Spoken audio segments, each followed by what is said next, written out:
Camille Salazar Hadaway, and I'm joined with my co-host, Mr. Nick Andrade. Hello, Wow. Nick. Wow, that was the best intro you ever given me. Thank you. Okay, well, now I'm going to do them all just worse. No, that's what you I don't think deserve so. for pointing that out. All of my intros have been good. What are you talking about? I just said this was the best one. Okay. Well, you didn't say the others. You give were me great, my too. flowers when I say it in like a super jacked up voice. So I'm just returning the favor. That's it. All right. Okay. All right. Might have been You don't a have to be backhanded salty about compliment. it. It Whatever. wasn't. Whatever. I felt a little shade, but it is not about us, Nick, because I want to ask you a question. Actually, it is about us because I'm going to ask you a question. Okay. Nick, do you remember the first game that we covered here on AutoSave? Man, I don't know. It's been so many years. I feel like I can't even remember. It's been so. No, of course not. It's Miles Morales was our first game. I know, it's great. And guess what? We're diving back into the Spider-Verse with Spider-Man 2. But you know what? Since this is a huge milestone, we're going back into in the original universe of the first game we covered. If that doesn't make sense, you know what I'm talking about. We got to have a guest. So we are going to welcome our special guest that also has Spidey close to their hearts. We have Eren, Caboose, Kose, amazing content creator for everything superhero and gory with all of your MK stuff. It's so great. Such to a have stark you join contrast. us. No, I'm like, everything's superhero Yeah. and gruesome. And ripping spines out. Oh yeah, it's you got to have that balance, right? Like there's something for the kids, there's something for the adults. But hey, thanks for having me on. I'm glad that I'm here for Spider-Man 2. I'm glad that we're going to be able to have the chance to chat about it. Camille, we've talked a lot about comic book movies and a lot actually about Spider-Man over the years that we've known each other. So I feel like it's only fitting that we have this opportunity to talk Spider-Man 2 here. It is fitting. Like, Caboose and I, firstly, I thought you were going somewhere else with that. I thought you were going to throw some shade. No, that's okay. I've done enough. You've done enough before we started I gotta recording. catch you off guard, like I gotta get you when you don't expect it, right? All right. Well, I'm welcoming our conversations of everything superhero. Caboose and I, Nick, we will see each other and literally stand in the middle of a parking lot or in the middle of an event for an hour plus just talking about Marvel. Yeah. That's the best kind of friendship right there. That's just how it is. Yeah. It really is. That's the bond we have. But Caboose, some people may not know you, and if you don't know Caboose, you gotta check his stuff out. But for those that don't know you, can you explain a little bit more about what you do on your channels? Yeah. I mean, you kind of hit the gist of it there in the intro, which also, again, great. Like Nick was saying too, great intro, by the way. Thanks, Camille. Thanks. But yes, I talk superhero games. I talk Mortal Kombat. I mainly talked Mortal Kombat because I was covering Injustice, and Injustice was a superhero game to me. And then it felt like a natural translation to take that into MK. So Mortal Kombat's kind of a part of that umbrella right now. But for the most part, my channel is about superhero games. Like in general, I think Spider-Man, I've been talking about Spider-Man games for over 10 years on my channel, actually, since the original Amazing Spider-Man movie tie-in games. Yeah. So it's been a long time. There have been a lot of not great Spider-Man games since I started covering them, but this one we'll get into it. But yes, this was for me in a lot of ways as well. Spider-Man 2 was like one of the biggest moments in my career covering these games. It's one of the biggest games I've ever covered. The hype surrounding it is just insane. And yeah, I'm glad again that we're here. We're going to talk about it. We're going to get into it. We are going to talk about it. We are going to get into it. But one thing I like to hear from everyone, even you, Nick, even though we're used to hearing your voice quite often on this podcast, I want to know the Spidey obsession, because I feel like the three of us, we do hold Spidey close to us. Yeah. But what is it about Spider-Man that makes that franchise so special? Was there a moment for you, Caboose? I mean, I have vivid memories of when I was like 4 years old, maybe, when the first Tobey Maguire film came out, being terrified of the Green Goblin, like literally gave me nightmares as a kid. And honestly, when you go back, that movie is pretty adult. Yeah. You know, like it was not really for kids. But like, yeah, I don't know. I don't really know when it started. It's just that like all I could remember watching Spider-Man cartoons every morning and seeing even when those Tobey Maguire movies would come out, I remember like what really caught me at first was there's like a Cineplex in Woodbridge with the giant UFO, and they had I know which one you're talking about. Yeah, they had a massive Spider-Man balloon on the top of it, like crawling, and I was like, whoa. Spider-Man's real and he's in Toronto, like, you know, and I think from then on, like I just got hooked and I got super into it. Like I loved the character. I love too that like just from the conception of the character is just he's like the everyday person. You know, he's not rich. He doesn't have all this tech. You know, he doesn't have like a ton of resources, and he oftentimes in his personal life is failing at something. You know, like it's never just all great for Peter Parker and Spider-Man, and I find that to be so interesting. And I think that's what's been particularly fantastic about the Insomniac interpretation is like they really lean into that idea of like when Spider-Man wins, Peter Parker, or I guess now that Miles Morales is introduced to, Miles Morales loses. Yeah. I love that contrast as well, and I think that's why for me, it was definitely like the Tobey Maguire Spider-Man, but it was definitely focused more on the Spider-Man element, and then when he wasn't Spider-Man or he was just Peter Parker, it was more the romance element, which is great and all, but that wasn't necessarily my cup of tea. So it was the 90s cartoon of Spider-Man where it wasn't just he was focusing on MJ, it had that romance for Peter Parker, but it was trying to get his assignments in on time, trying to arrive to work, you know, on time, and all the, what is he going to do next after school, like all of these other aspects that made that contrast to, you know, Peter Parker is just this normal person when he's not Spider-Man with like a whole other world of problems, and he makes that sacrifice. Interestingly enough that you point out the 90s series, that is for the most part, like that's the series that introduced the idea, the concept of like the symbiote making you bad, like the symbiote like affecting you in that way to the where like you get angry, because originally it was just, it's like an alien suit, you know, he's on Battle World and Secret Wars and he gets this alien suit and that's it. But then the animated series played on this idea of like, well, what if it's like a literal parasite? So anyway, sorry. Again, this is the way that me and Camille get into it. You know, like this is the way that we talk normally.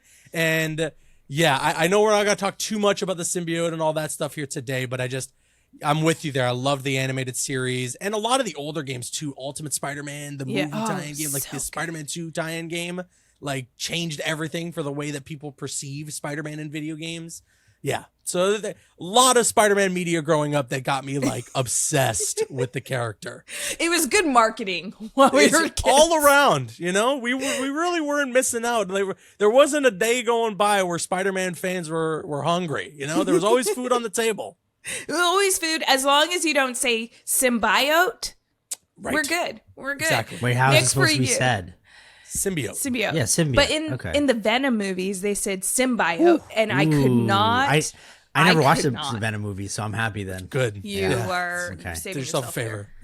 I also I heard a little bit there when Caboose said that he was 4 years old when that first Tobey Maguire movie came out. That's dating us a little bit. That's all right. It's all right. But yeah, like you guys said, it was for me the 90s cartoon. And I drew, like Cam knows a lot, like I draw towards the good guy. I never try to trail off to the bad guys, like or liking the anti-heroes. I always like those heroes that like are willing to sacrifice, you know, pretty much everything for the greater good. And Peter was always that. So, and I learned that from the 90s cartoon, and that was the cartoon that hooked me the most. Not Batman, not X-Men, but that one specifically. And that's why I love Spider-Man to this day.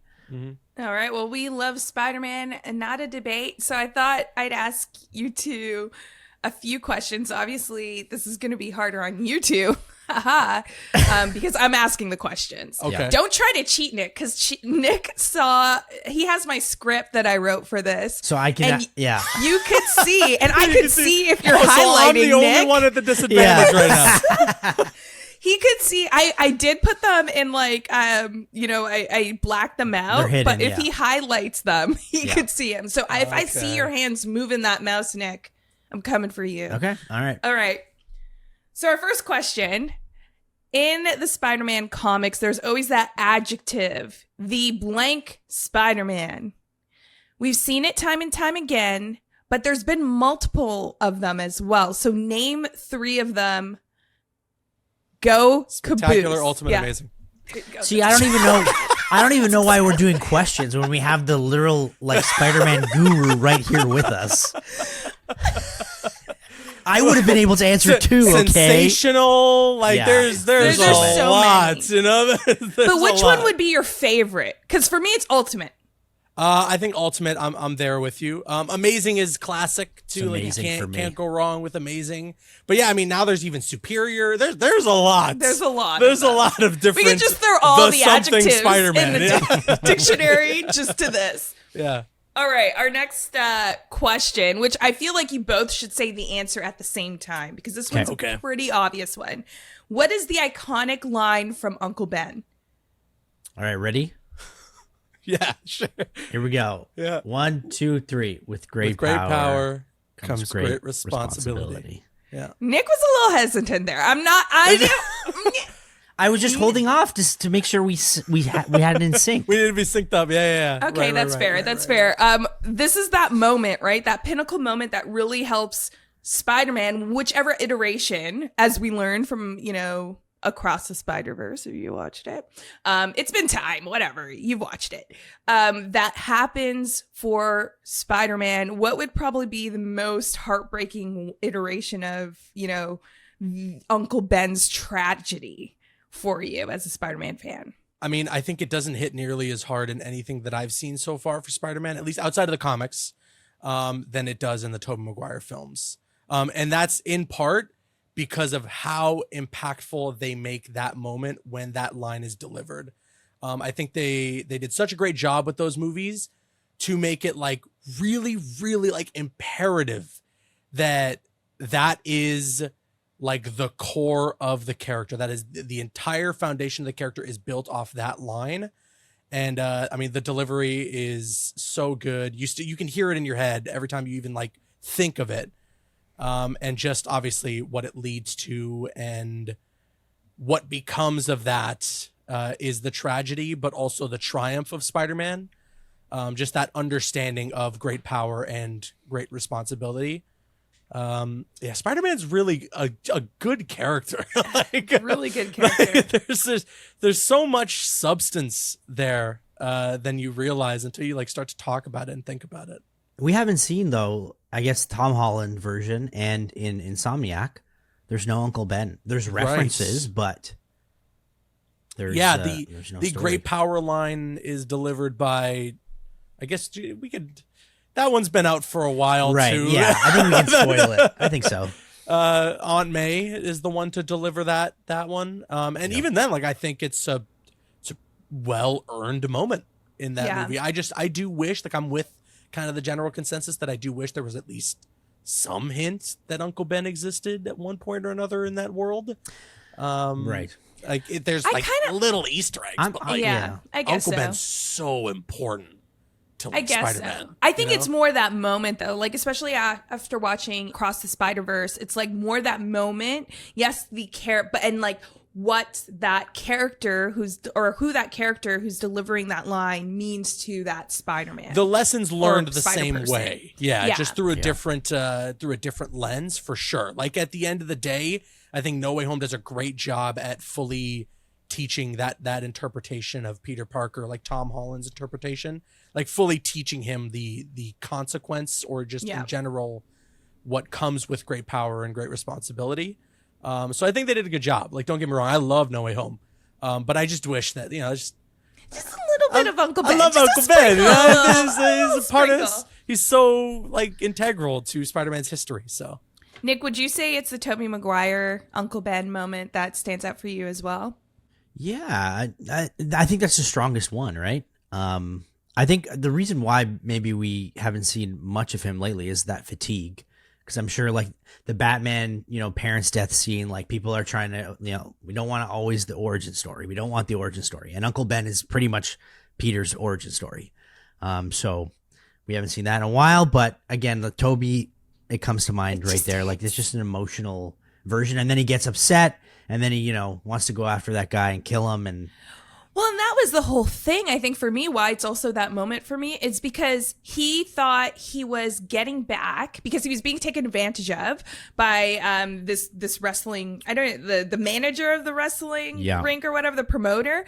And he thought he was, getting back at him. But there's the loss of Uncle Ben is also that reminder for Peter, like, no matter what someone does to him personally, or maybe even to someone he loves, if he lets them go on and continue crime or just get away with something for that revenge moment, they could also, potentially go on to do worse things. Right. And he lived that lesson. And I think that there was that high because it's like, as a kid, you're watching this movie and you're like, yeah, good for Peter for like putting off that promoter.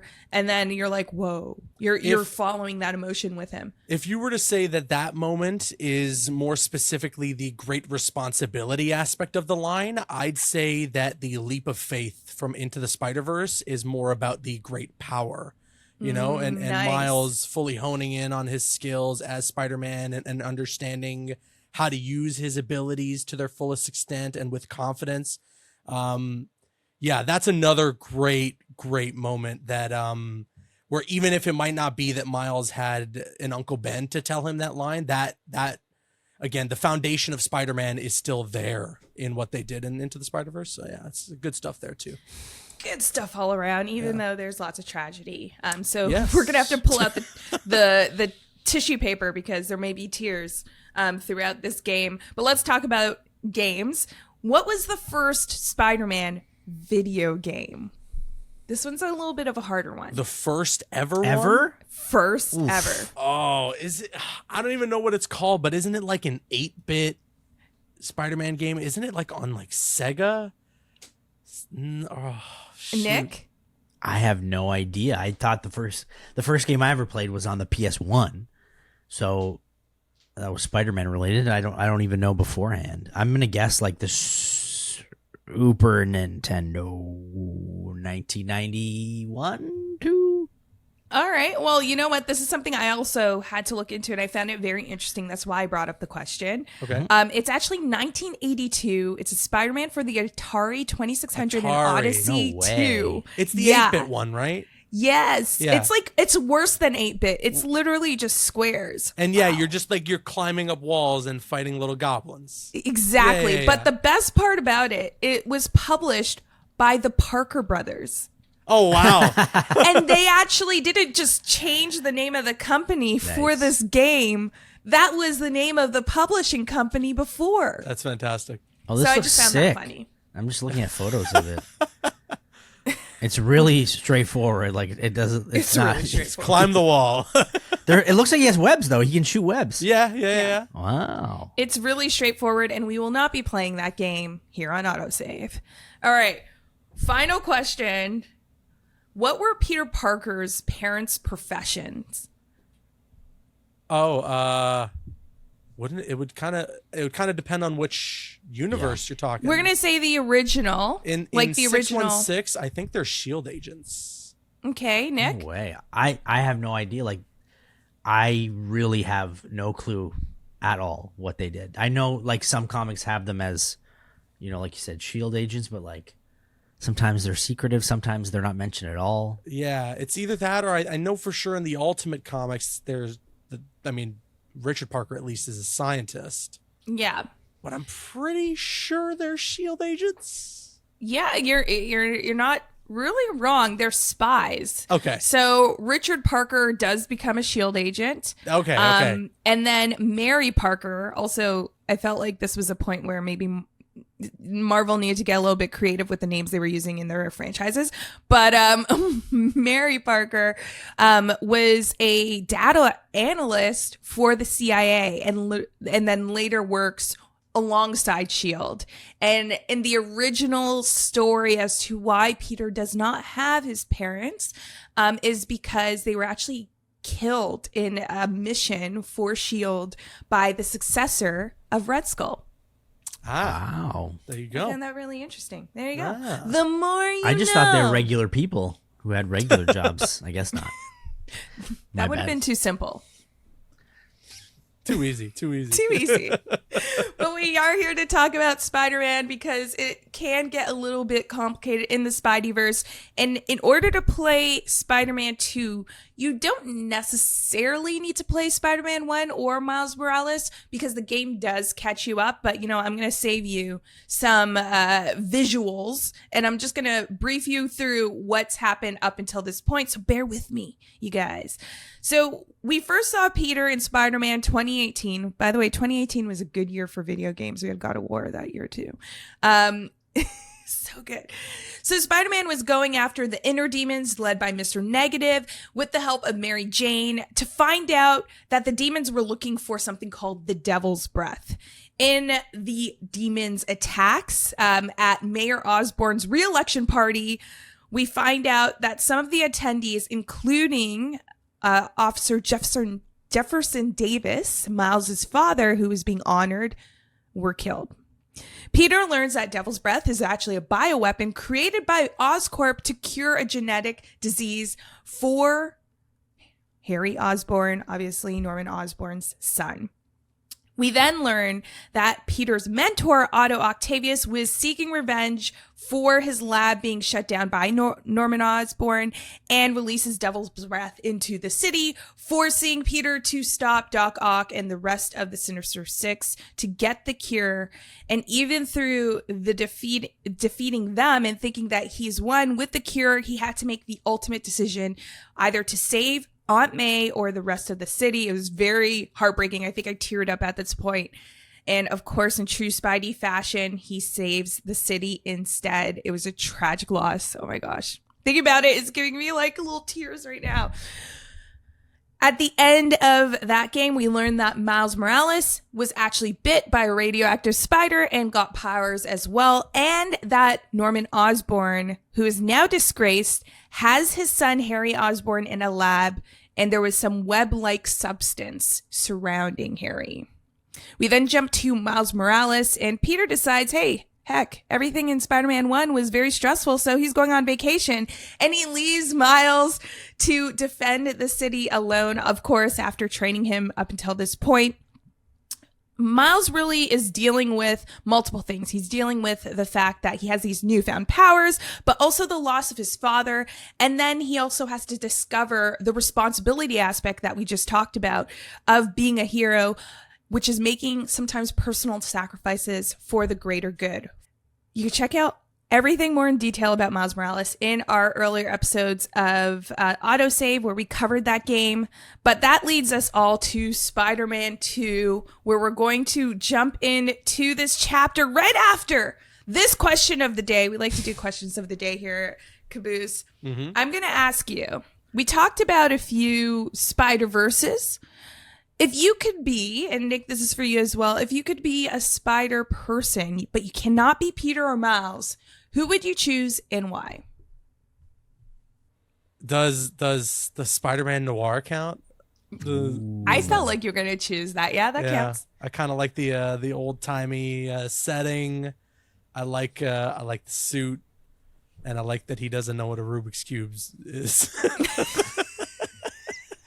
Can't see the colors. You can't see the colors. Can't see the colors. If I'm not him, I'm Spider-Ham. All right. Ooh. There you go. Nick? Always to this day, since I was a kid, Ben Reilly. That's iconic. I'm upset of how he's portrayed as the emo Ben Reilly in Spider-Verse because I feel like he is such a cool character that I wish they explored more than him just being an emo guy. But Scarlet Spider, like his costume is so badass. Yeah. I always gravitated towards him. It's arguably the most iconic alternate look for Spider-Man outside Yeah. of the symbiote suit, I'd say. I agree. Good choices. Yeah. You two had good choices. Originally, I was thinking Madam Web, but then I realized, well, she's not that healthy. I'm kind of stuck to a chair and has a breathing machine. Yeah. Or like, so, I not don't doing even great. remember what her machine does. Yeah. But that was a bad choice. So I'm actually going to go with Spider-Ham as well because comedic effect. I feel like that'd just be so good to be around. I'm bringing joy to people. You float at the scent of a pie? Like, Exactly. Randomly pulling out items and signs. exactly. Yeah. I'm here for it. What I'm all could be here better? for it. What could be better? My question is, will any of these Spideys make an appearance in Spider-Man 2? I don't know. Hope so. But you know what? We're going to find out right now as we jump into the game. So get your thwips ready because we're going to swing through the city and dive into our first episode of Spider-Man 2. And maybe we'll also learn what's happening to Harry right here on AutoSave.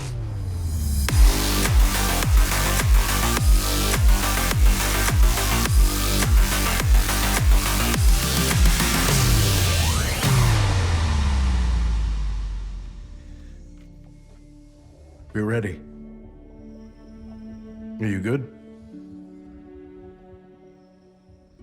Promise me something. Anything.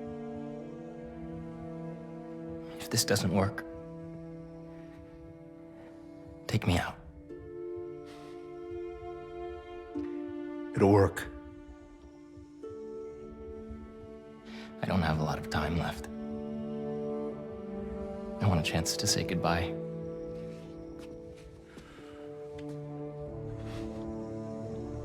I'm not going to lose you.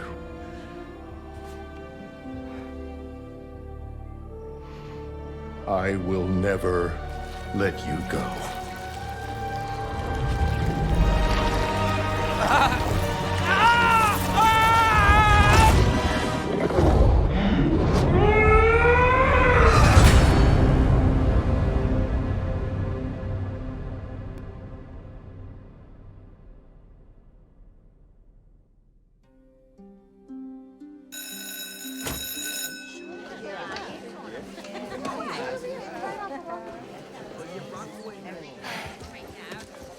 We have a bell for a reason.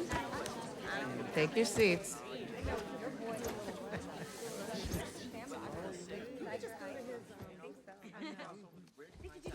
I'm here! Good morning, class. We have a new teacher joining us today.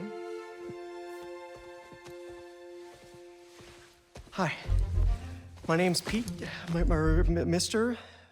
Parker. And we are all very lucky today because this is physics class and physics is awesome.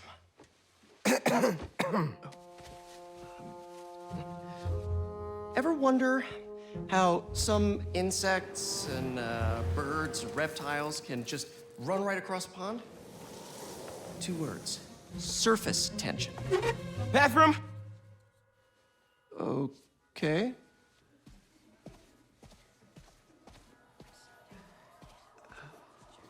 Now, surface tension is all about cohesion. Okay? Now, in equation form, surface tension, gamma, can be calculated as the force exerted parallel to the surface of a liquid, F, divided by the length, L, of the line over which the force acts. Can anybody... I need your help. Mr. Morales, is it? Are you sure this isn't something you can handle yourself? I'm sure. Okay, class. Read chapter 4 or 5 or whatever.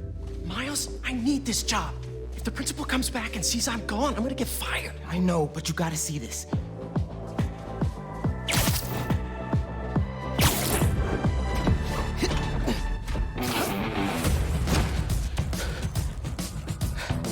Marco, why today? I'm so getting fired.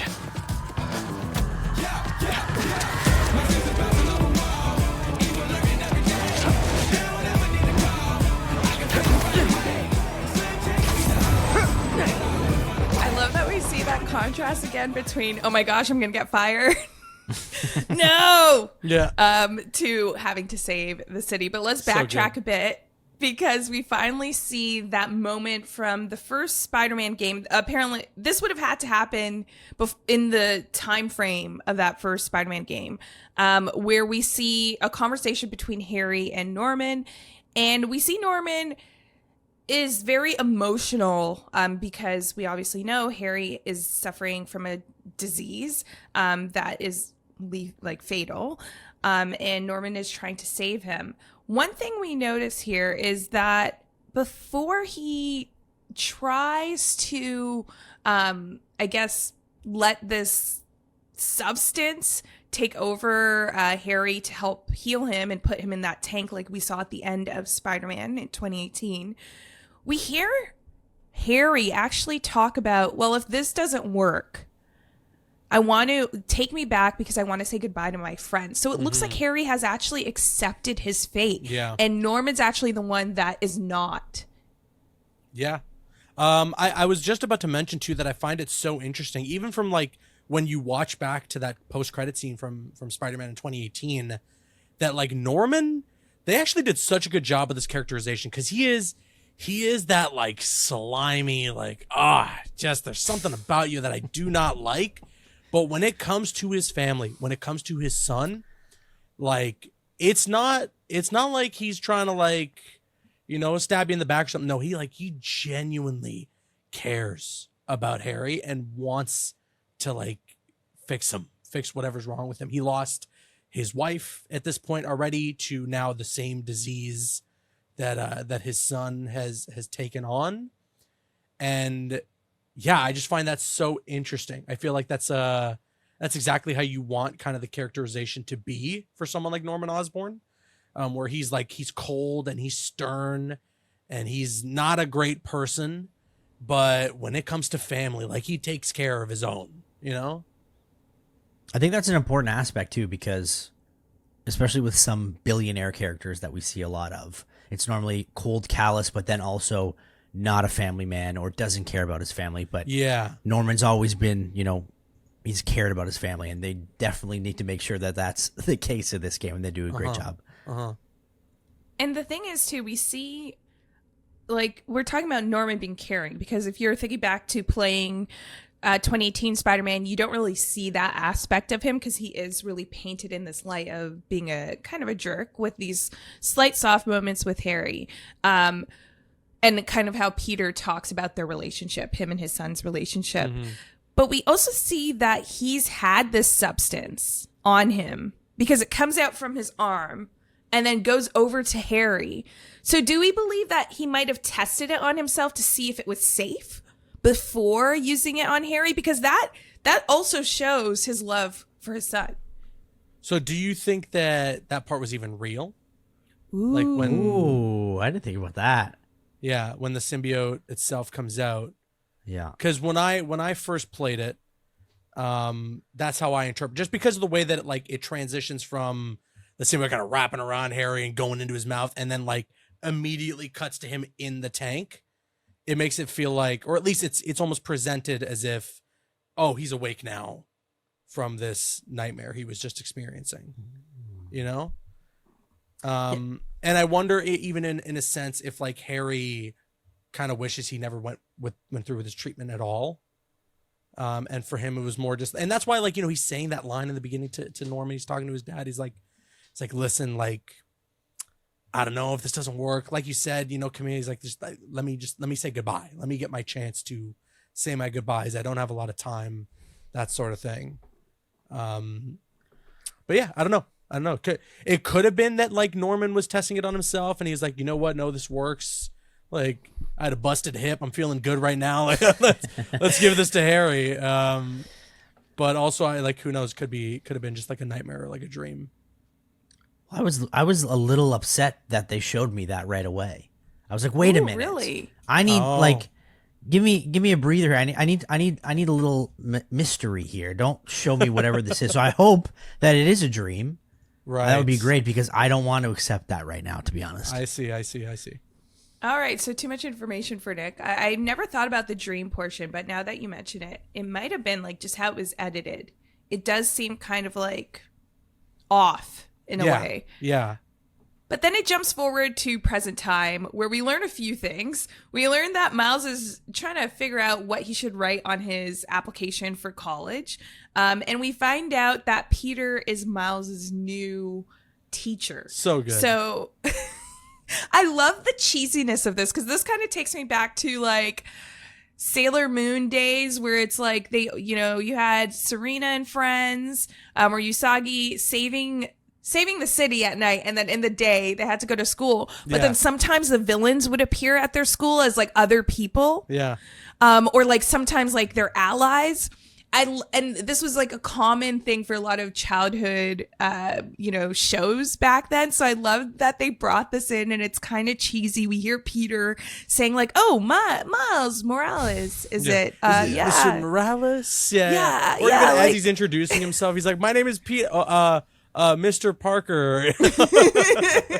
I love how like unfamiliar he is with his role, and it's honestly so cool too to just see like Peter as a teacher.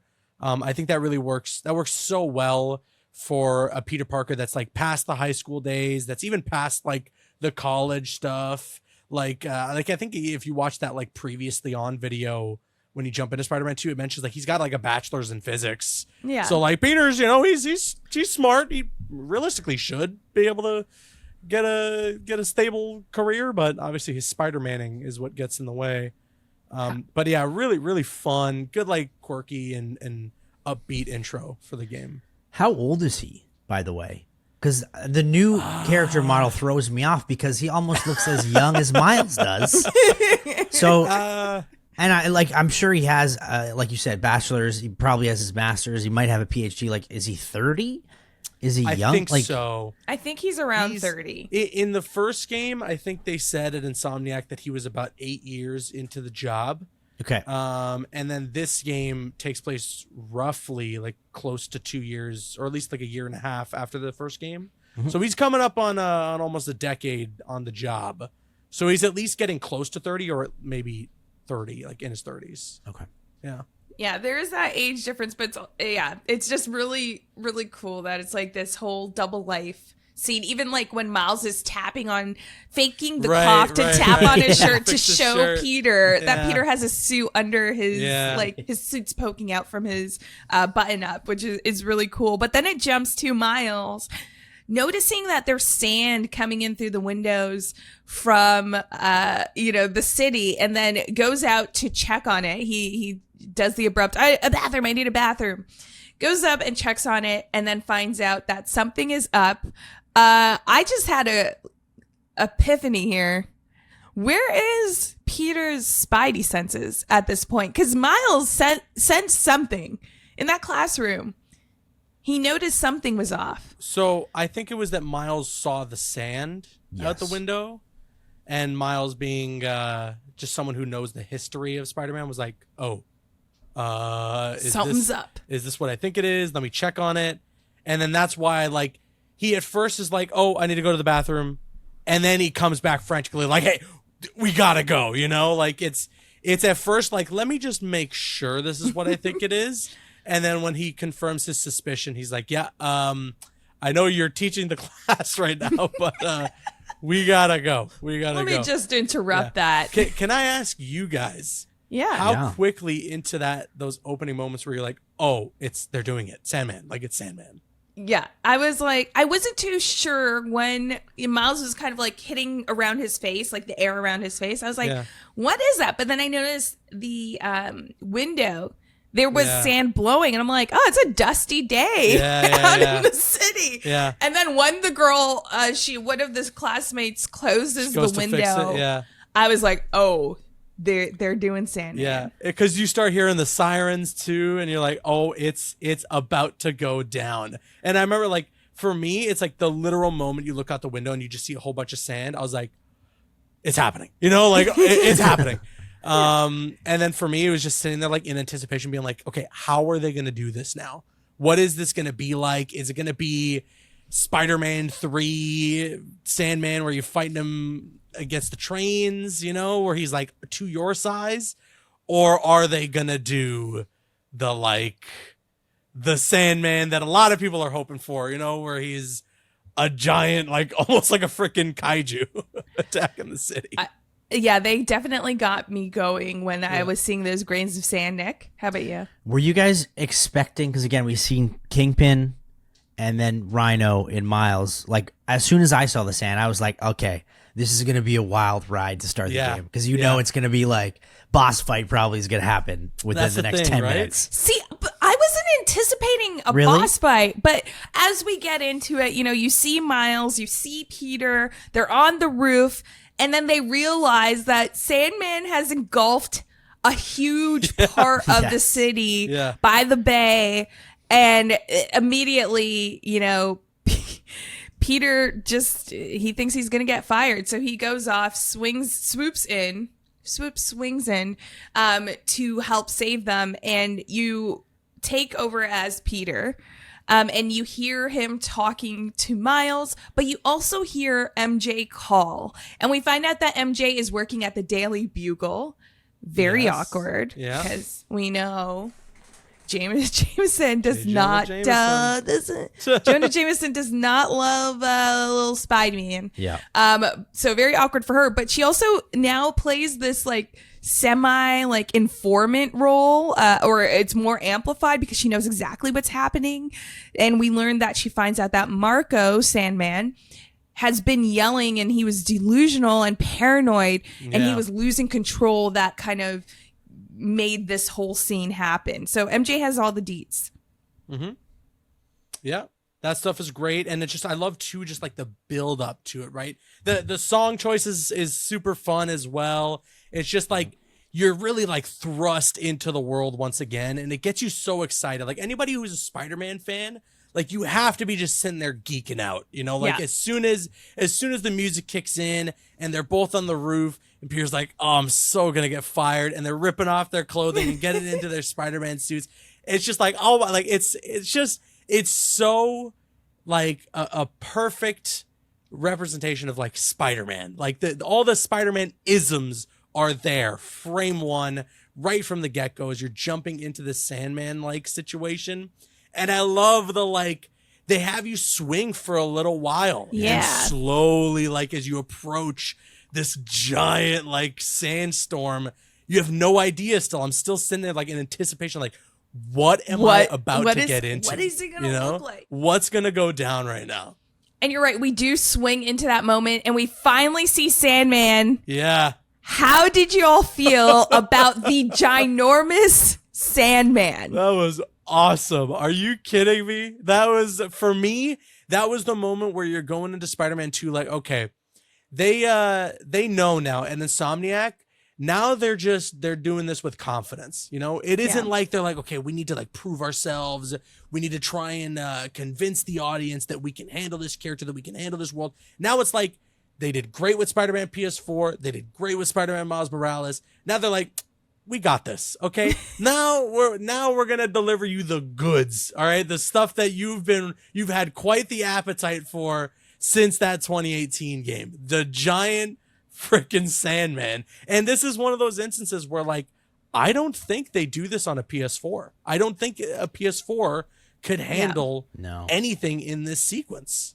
Especially with the sand, I don't think so. too. Yeah, right? all the particle it's effects like all and everything. the grains. Then there's like, you know, as you go through the mission, like there's just more details that's thrown into this huge sandstorm. Suit gets all dusty, you know. That was a missed opportunity, though. They should have really pulled in Sandstorm, that song. Oh, if they did that, oh my god, that would have blown the roof off the place. I think everyone would go crazy for that. Oh my gosh, that would have been hilarious. We gotta get that in the quality of life update as soon as possible. Can we please have? I can't even remember the band. Is it Darude or something like that? Yeah, it's Darude. Sandstorm, Darude, right? Yeah.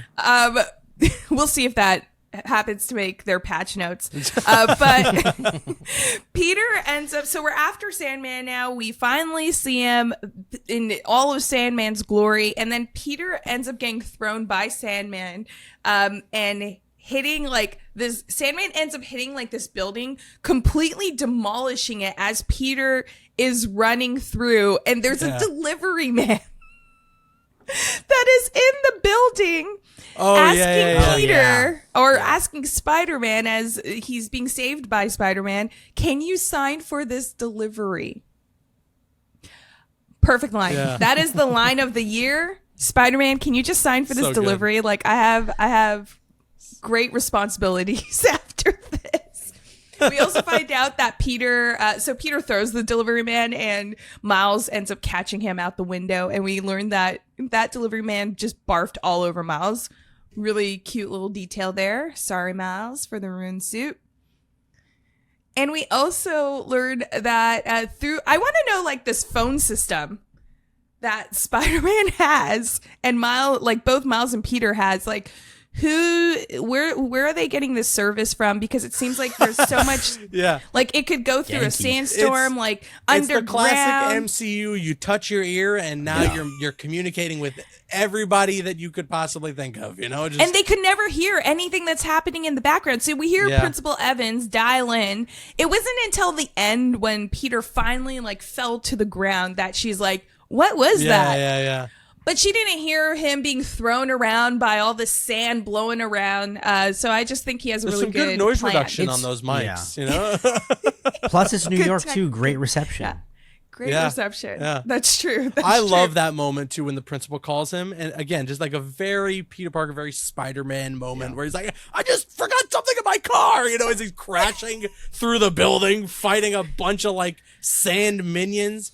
It's so good. Like that whole sequence, you didn't want it to end. You know, you're playing through it and you're like, man, like I could get a whole game of this and be happy.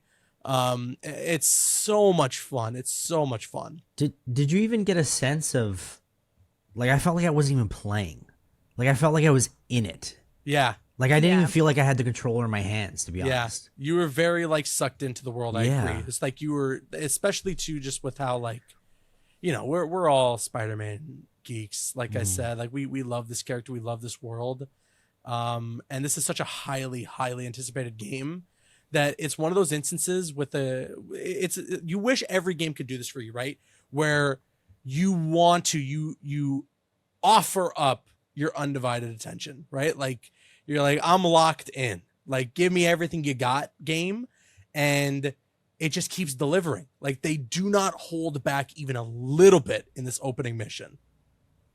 Well, they really don't hold back a little bit because we also see some new gadgets from Spider-Man with this first fight with the minions in this office building. Let's talk about them. It's giving like Iron Spidey vibes. Yeah.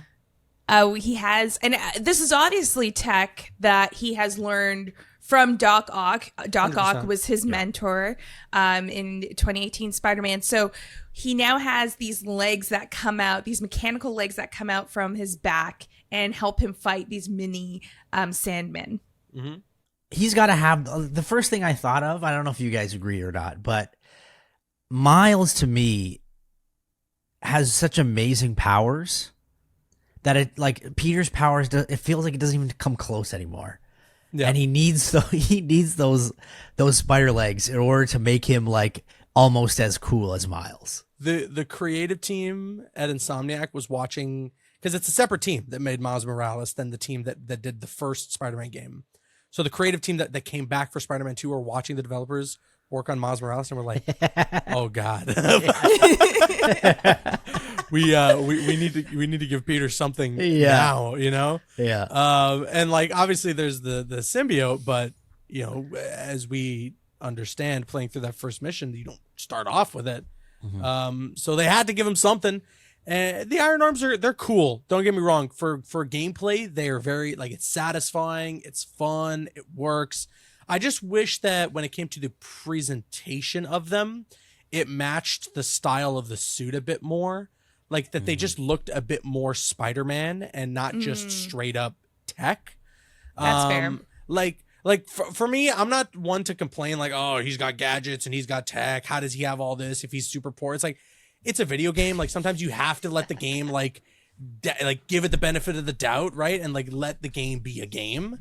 But like I just wish that those arms, you know, because when he has the iron arms and you're using the iron spider suit, it's like gold and it matches the color scheme and it looks very much a part of it. Whereas in this iteration, those arms just look like something completely different from the suit and from anything Spider-Man would normally use. Because even when you look at his gadgets, all his like regular gadgets that you shoot out have some sort of Spider-Man color scheme to them, you know? But outside of that, like gameplay wise, it's fantastic. It's super fun. I would say I get what you're saying, Caboose. But I kind of do like the look of it just looking like tech because this is a prototype. This is the first time he's really putting this to the test, right? Yeah. So I like that little attention to detail that it may not have, you know, the style comes after once he knows that the tech is going to work. Fair enough. So after this, we fight some of the mini Sandmen. And then, well, something happens to Peter. Sandman! I always hated that name. I know you're angry at me. This has nothing to do with you. Leave me alone! I want to help you. But it's gonna hurt first.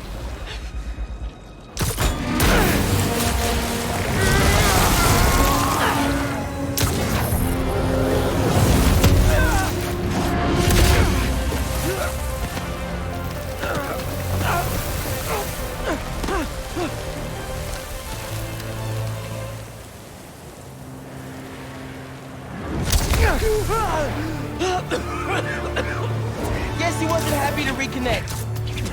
Yeah, he's not really the nostalgic type. So Peter ends up getting taken down by Spider-Man, but in the process breaks a water pipe that then dampens Sandman. And then because of that reaction, Sandman knocks Peter down, and it looks like Peter was about to get buried by the sand, and just in the miles of time, Miles swoops in and saves Peter with the seamless transition as you now move from playing as Peter to playing as Miles. Yeah. And oh my God, chef's kiss on this. It was just such a great moment. And now we know like Miles may actually have that power that Nick was talking about to help take Sandman down because Sandman is damp. And we know Miles has some electrifying powers. Yeah. How did you feel about this transition? Super cool, really seamless. And I think like what I've loved, honestly, even since the first Spider-Man game is unlike the Ultimate Comics when Miles Morales was first introduced, where it was more so like a passing of the torch situation. Like they did the whole Death of Spider-Man arc, and then they ushered in like, well, there needs to be a Spider-Man for New York. Let's create this character Miles Morales. I like that the Insomniac games just made it so that like, nope, he's Spider-Man right alongside Peter, you know, and like you have both of them working together, like doing the Spider-Man thing. I think it's awesome.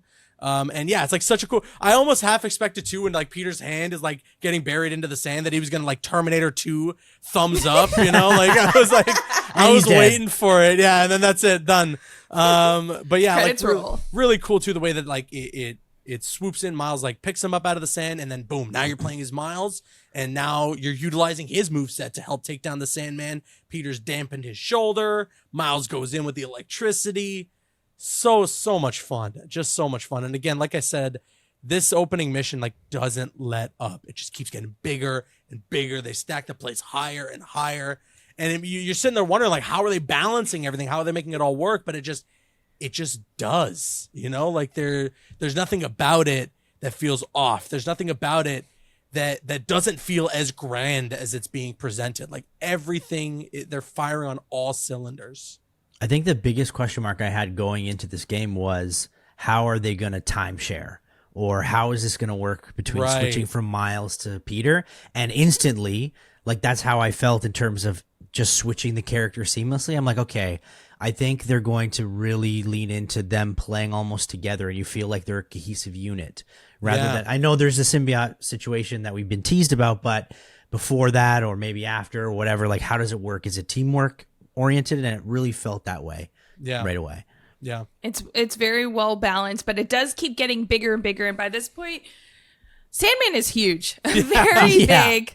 And this fight just keeps getting wilder and wilder. He's throwing trucks at you. There's more mini Sandmen. There's just so many details that he's just throwing at you all at once. It's not like you're leveling to another point. Like, it's just all happening at once. I think, and as Miles, you have to kind of figure out the best way to go about it. Yeah. I think too, like what really gets you in on the sheer scale and the scope of this mission, it's like that moment right after you hit him as Miles with the electricity, and he like shakes off a hit for a second, and then he kind of crawls between the buildings. You're like, whoa, like this guy is massive. Like, he can do some serious damage right now. He could do so much damage, but Caboose, it's also the scale of this fight. Yeah. Like, Miles gets knocked back after he electrocutes Sandman all the way back to a part of the city that doesn't even have any sand, then slingshots himself back to the fight that almost seems like it is so insane how they made this so seamless. And then on top of that, they're still giving us details because Genki calls in. Genki makes an appearance and says, hey, Peter, hey, Miles, like, there's a huge water source. I'm going to help you out and try to find something because we know water is going to help take out Sandman, especially with Miles's electricity powers. But then Peter's like, wait, Genki knows who I am? Peter had no idea that Genki knew. And although Miles explains this as, Genki's really smart, plus, like, he realized when in class and everything like that, I really think Miles just told Genki. I think so too. Yeah. I think so too. I think Miles trusts Genki enough to be like, well, listen, like, Peter Parker, Spider-Man. But I love that moment too, where he's like, hey, stay safe out there. You too, Mr. Parker. And he's like, thanks, man. Wait, what? Hey, I also want to mention too, you were talking about it. I mean, we just played back that clip with Sandman talking to Peter. What I think I love as well about this entire sequence is it's not just like we need to fight the giant sand monster. A lot of the time through this whole opening mission, you hear both the Spider-Man saying, hey, we want to help you. Like, what can we do to help you?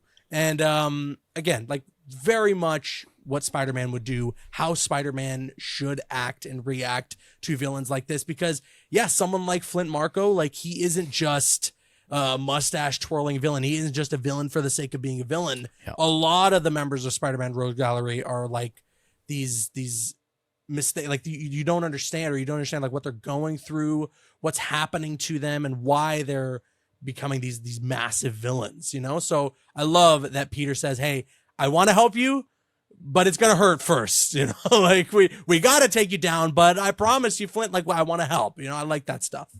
Yeah, it's kind of like that moment we talked about with the Tobey Maguire Spider-Man movie, where he, Uncle Ben, that tragedy. But right before then, he could have been one of these villains that was just like, oh, I'm just going to get back at this promoter who's being a real jerk to me. And it's like, that's what all the other villains kind of did, instead of finding that moment that humbled them a bit to use their knowledge or the powers that they have for good. So it's very interesting. And I think this is what makes me love Spider-Man as well. The villains are never just villains. It's similar to X-Men. Like, they're never just villains. There's always a softer side to them that makes you, and a friendship with the heroes that are a common understanding that makes you want to see their side and actually help them out. So thanks for mentioning that. Yeah. Now, we get to a really cool part where we see Peter and Miles running up a building and Sandman is following them, and you hear Miles say, oh my gosh, he just keeps getting bigger and bigger. So we find out there's a water tank at the top of this building, and that's kind of the goal to get to pour it on Sandman. And we hear Sandman, like you said, we hear him crying out for help in a sense, and expressing regret in who he is. We hear him say that he wants a normal life, but it's too late now. So there's definitely something going on with Marko that's making him really lose control, as MJ said. We also hear from Miles' mom, who checks in. Remember, Miles' mom knows exactly who he is, the Spider-Man of Brooklyn. And he says that she's the coolest mom ever. And I have to say yes, because she said that she'll cover for him at school. Great moment. Agreed. Yeah. I love that detail. But we finally get to the water tank, and it gets picked up by Sandman. And Peter and Miles end up knocking water back onto Sandman as Sandman picks up this water tank. He ends up throwing Peter from the roof, but Peter uses his web wings.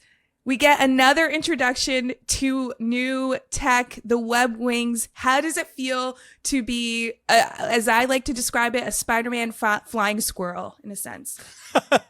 Those web wings, for me at least, I think that's like the single most fun traversal mechanic I've used in the game. Stringing, pun intended, all that together with your regular web swinging and all the different traversal like upgrades that we have in Spider-Man 2. It's like unbelievably fun. And just the way it's introduced is so cool. Just again, to give you an idea of the scope and the scale of this battle, you pull out your web wings, you see like all of Queens and Brooklyn, and then you look at the beach and there's this giant sand guy like erupting from the ground, and you're like, oh my god, like I have to fly to take that. I have to go take that guy down. It's crazy. It's crazy. Is it bad if I'm a contrarian here and say I don't like the web wings? Really? Why not? Because swinging to me is so iconic, and I get it. I know Peter Miles have that technology. I know that's available to them, and I know it is fun. I do have fun with it, but it almost feels like a cop out. I feel like I'm another superhero who has flying ability, because honestly, the web wings are overpowered, in my opinion. Okay. So to me, it just doesn't feel Spider-Man. I'm sorry, guys, but I love the swinging, and it's the OG. Did the for Iron me. Arms not do this for you? No, because to me, it still feels a part of being a spider. Whereas the web wings, it feels like, again, you're using that technology. I get it, but it feels like a flying squirrel. It doesn't feel like you're a spider. maybe I'm a grumpy old man. I don't know, but I was on the fence about it. I like using it, but I'm still on the fence about it. Interesting. Nick, grumpy old man yelling at web wings. But you know what? I think what it is too, Nick, is the first game made us fall in love with web slinging. Yeah. That it's really hard to fall out of love with this and like welcome another way of traversing into your heart. I think that was the hardest thing for me, but I did enjoy you going back and forth between the two. So maybe, who knows, Nick, maybe you'll warm up. Maybe you'll warm up. You know who's all warmed up? Sandman. Because Sandman, like you said, Caboose, created this whole vortex. You're dodging lightning, tornadoes, trucks, just to get to Sandman. And Miles and Peter decide to redirect Miles's electricity through Peter's iron arms to hit Sandman. They decide to Kamehameha him. Pretty much. 100%. They're doing the Kamehameha. They decide, you know what? All right, Miles, class is in session. Dragon Ball Z episode, whatever, you know? Yeah. But will it be enough? We'll have to see. We good? We're good.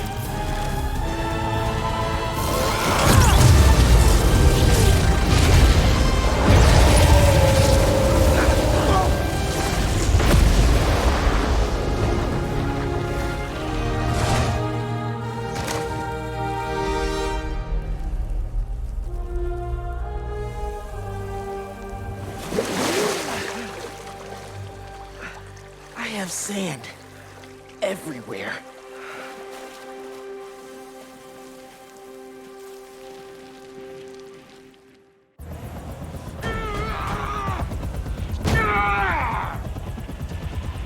Marco, it's gonna be okay. I haven't been okay for a long time. If you need help, all you have to do is ask.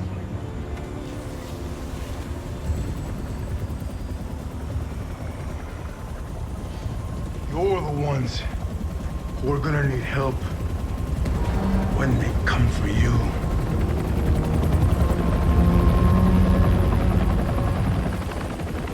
Come for us. So we deliver the final blow, and that's the end of Sandman. I love Miles's comment on I have sand everywhere, because if you've been to the beach, that is when you're going home. Yeah. That is thoughts. That is real life right there. But Marco leaves a warning for Peter and Miles, saying that, you know, pretty much someone's coming for them. Or someone will eventually come for them. What does he mean by this? I don't know. We're going to have to find out. But how did we feel about this end to that epic Sandman fight? Nick, I know you're a huge boss battle person. Was that ending, the Kamehameha-ing it, good enough for you? I don't smoke. I need a cigarette after that. 1,000%. That was insane, right? Like, there's no other way to explain it. It did everything. Even like, if you haven't played Spider-Man in a couple years and you forget the controls, they didn't even put punches on that. Like, that was like straight up like you had a class in session, because you need to learn really quickly. It was intense. I loved every second of it. I loved the science of it all. Like, they all, like Peter and Miles talking to each other on how to get rid of Sandman, and then you doing it and putting it into action. Just, chef kiss. Yeah, I'm with you on that. I thought it was brilliant. Really set the tone for what you could expect from the rest of the game. And yeah, caps off like probably one of the craziest, most fun opening missions I've ever played in a video game.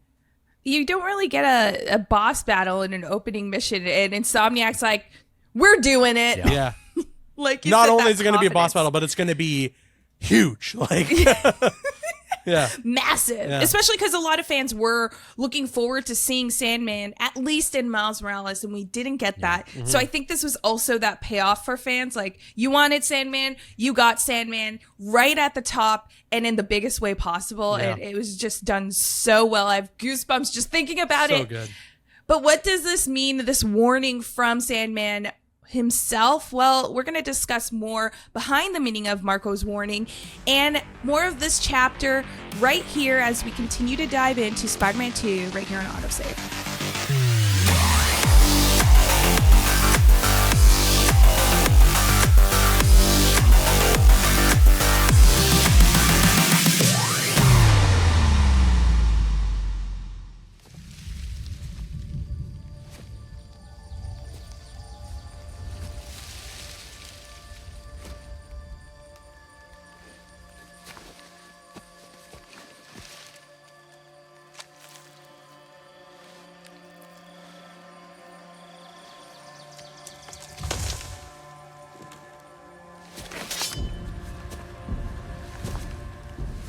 You grow slow in your old age, Sergei.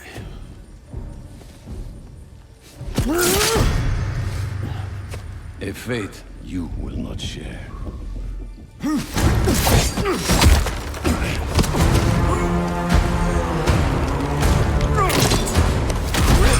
I've been in your shadow for hours, but you sense nothing.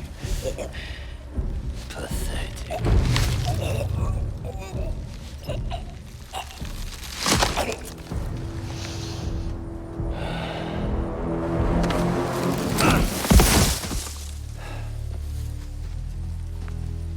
I asked for an equal, and this is what you find.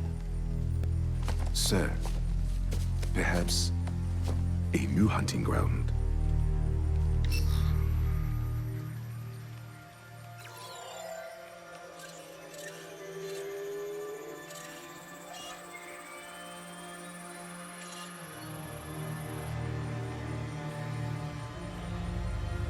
Light the fires. The great hunt begins.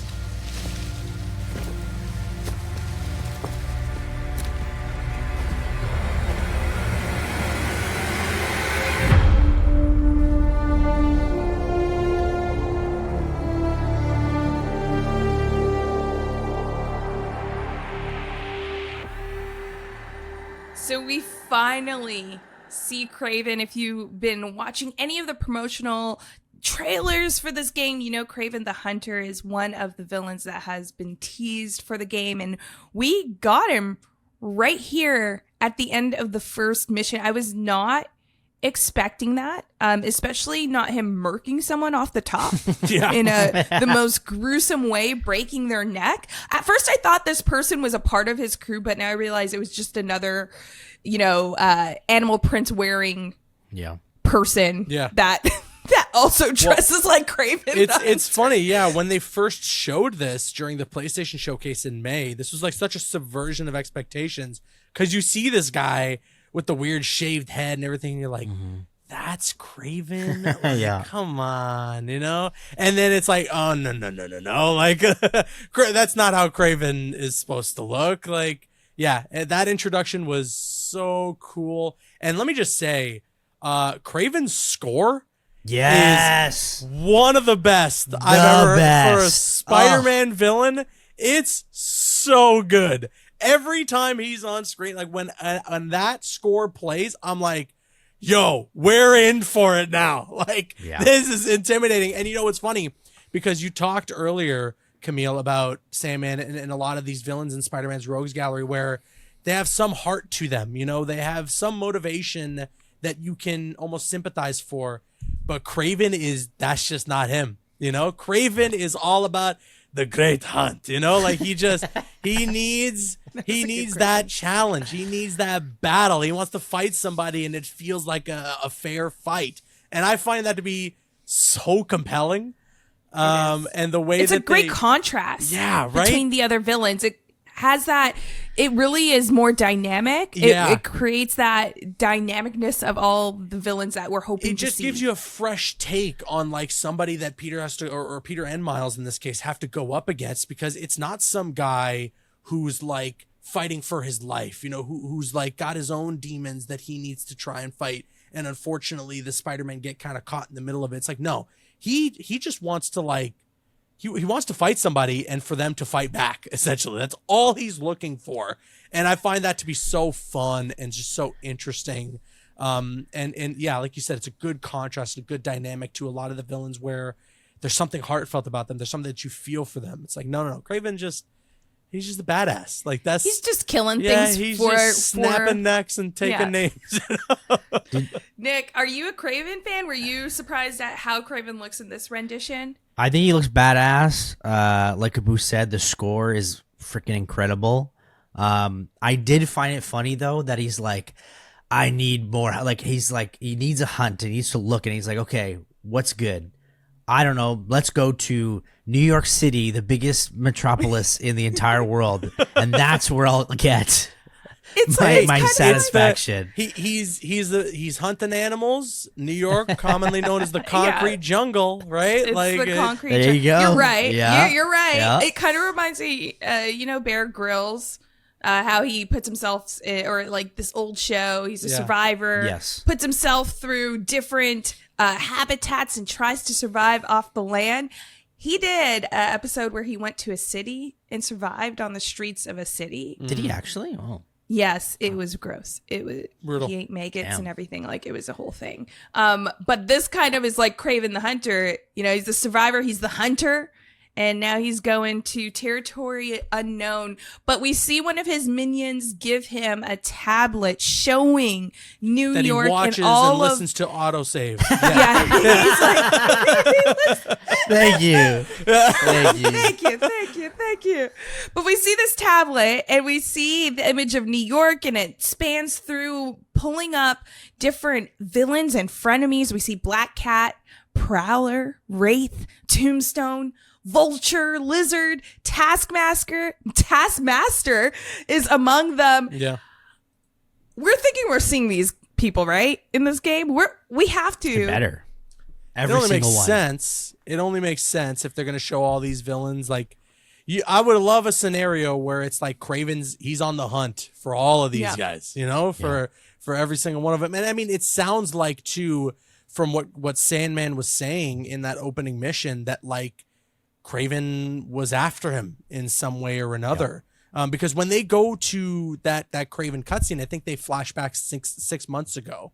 if I'm not mistaken. Yes, it's 6 months ago. So obviously, like by the time that we get to Sandman, Kraven has already maybe even been in New York for quite some time, and Sandman was one of the first people he was going to go after. Ooh. And so yeah, I love the idea that this imposing villain is making his mark, not by just immediately going after the Spider-Man, because that's just too easy almost. Yeah. He's going after their entire rogues gallery. Like, that is so cool, man. Yeah. He is the villain that goes after all the other villains. And it really sets the tone, because at first I was like, okay, Kraven, yes, he is one of the big, I think, villains of the Spider-Man universe. But is he really up there? Like, you think someone like Green Goblin, you're like, no, that is.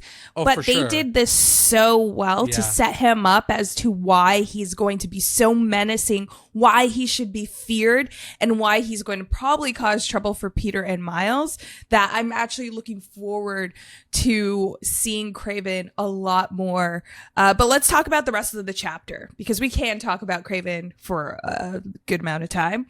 How did we, Caboose, you briefly mentioned that this is the best, or this is one of the best introductions to a game, just jumping into it. Nick, for yourself, like, what was it about how they introduced this mission that made it a standout for you? Again, I think Caboose said this as well. It's like the scale of it. It just feels like Insomniac was like, take this, like this is going to be the game of the year right here through this one mission alone, just based on like we're gonna throw everything at you, new powers, new abilities, new looks for everyone, like the web wings you said before, and just I don't know, it's just everything about this whole franchise, like it's taking video games to another level in my opinion. And they show it right off the bat, like their capabilities of what this is. I was just blown away.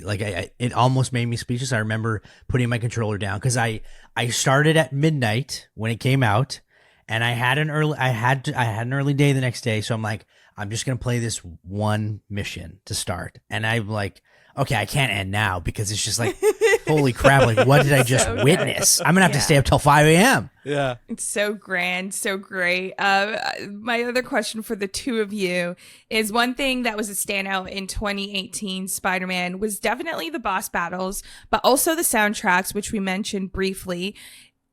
In this first mission alone, and I know this one will be a hard one, compared to 2018 Spider-Man, how do you think this ranks among it? Like, is the Sandman battle bigger than the Doc Ock battle? Because to me it was. Yeah, I think the Sandman battle, or that opening mission, again, it gives you the impression that like, oh, this is the first mission of the game and it's bigger than anything we did in the last game.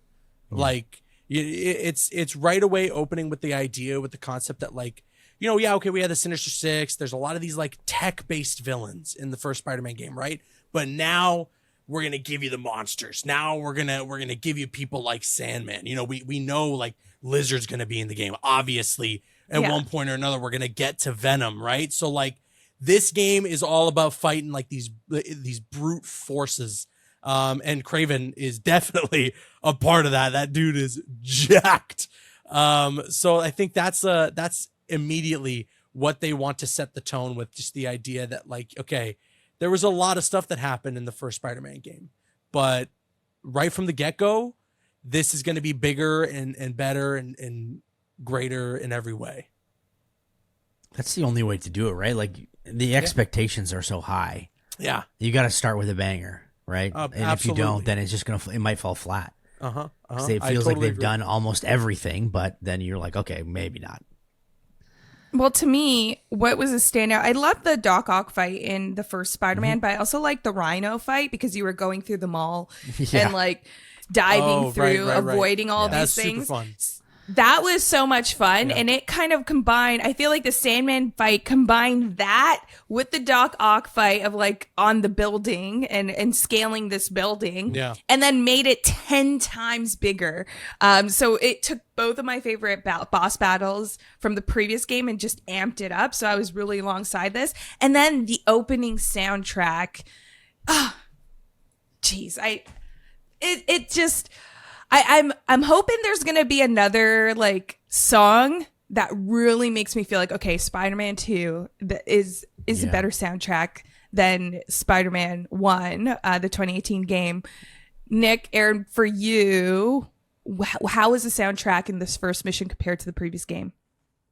It's good. Like the score is good. You know, it just feels like a nice extension of the first game. But again, it's just once it gets to the Kraven part where it hits another level. You know, that's where you're like, okay, we finally have like a dedicated like villain score where the moment you hear just that, you're like, oh my God, where is he? Where, like, you know, like you're terrified, right? So I love that. It's still hard to tell only because I feel like the game needs to draw it a little bit more for me to really decide like if the score is better than the first one. However, I do think Miles' score was better than Spider-Man 1. So I'm still putting that up on its pedestal, but I need to see. I'm interested to see because, again, it's two main characters that are pretty drastically different in terms of like what they're going through in their lives, what they've experienced. I really want to see how they kind of play off those characters musically. All right. Well, we're going to have to see because we do have more missions to dive into right here. But before we say goodbye for this episode, Caboose, where can everyone find you and what is up next for you? Yeah. First of all, thanks for having me on. This was a ton of fun. I love to have any excuse to talk about Spider-Man. And I'm glad that we use an excuse to talk about such a great interpretation of the character. But you can find me on youtube.com/Caboose, Twitter and Instagram @CabooseEK. Spider-Man 2 is out now. Obviously, we're just talking the first mission today, but I imagine you guys are going to be talking about a lot more over the next couple of episodes. But on the horizon is Suicide Squad Kill the Justice League on the DC side of things. I'm intrigued.